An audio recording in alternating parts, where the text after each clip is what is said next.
Hi guys, I'm Atharv and this is my story.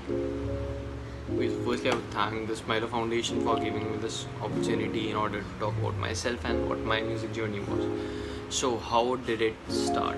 Well, it started around in class 11th. That was my first performance, and I performed in the farewell for my seniors. And I was not expecting a kind of a very positive reaction to it, but a lot of seniors loved it, and our principal ma'am also loved it. So that gave a push. That gave me a start. That okay, let's do this. Let's start doing this as like a part-time thing. So I made my social media page. I started uploading some covers. Like my first cover was Tera Zikr by Darshan Rawal, and I didn't knew that a lot of people were actually loving what I had to present. So I kept doing it. I kept doing it again and again and again. It was a constant process. It was not like that I had to work on any kind of a something very professional. I think I was too raw, and I was just shooting what I felt and making videos about it. So that's how my journey started from class 11, my farewell performance, and that's how it gave me a push to work around the whole circle as to how can I be a full-fledged artist. Okay, so drawbacks, any kind of drawbacks that I faced, a lot of people tend to ignore the stuff that we do, and it's not obviously their problem. They might not have some kind of interest lying on over it, but lack of support was like for one of the major drawbacks that I had to face. And a lot of people were posting covers and I was providing nothing new, so that kind of uniqueness was not there. And it was quite a difficult phase because I really had no idea as to how do I do something new, because a lot of people were doing what I felt like doing, and I had nothing to new to provide them. So I kept doing it for a while, and then this is one time I performed at a gig, and for the first time ever in my life, people did not like it. People were like, get him off the stage, and what is this sad songs and everything. So it kind of felt bad honestly, because I was not expecting that kind of a behavior from them. But first thing is, I shouldn't have expected any kind of a positive behavior, because being an artist, I should be prepared for all kinds of stuff.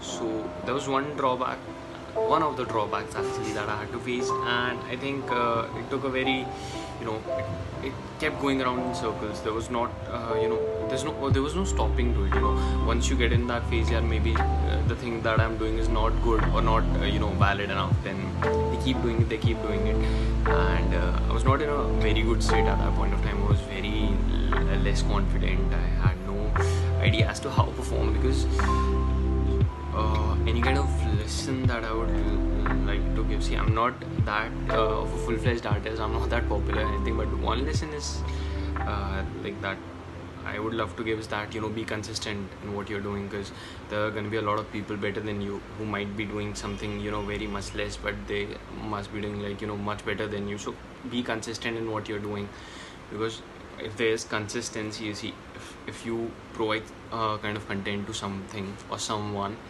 there might be a chance that for the first 2 years it might not work, but in the third year it would be a boom. So keep doing it, be consistent, and just do what you love. I see a lot of people doing what audience believes, and that's not their forte honestly. And I did it. I actually did it once, and it was not a good experience, because I was not actually working for what I felt. Instead, I was working on what the audience wanted, which is not a bad thing. But if you feel something, if you don't feel like doing it, then you shouldn't do it. So I think the second thing would be just do what you feel like, and thirdly, give your 110%. Even if it doesn't work after that, it's all right. You shouldn't have that guilt inside your mind. What if I could have done it this way as well? So the third thing that I would just have is like, give your 110%. So I think that would be the lessons that I would give to any other artist who's watching this. Also, one last time again, huge thanks to the Smiler Foundation for giving me this opportunity to talk about myself and who am I as an artist. So if I say in like a few sentences, like, who am I as an artist? I'm just a misfit playing for all the other misfits out there. So keep doing what you're doing, and a huge thanks to everyone who has been supporting me till now. So goodbye, and have a really beautiful life. You guys will do amazing, and there's nothing that will stop you from doing or achieving that you want. So yeah.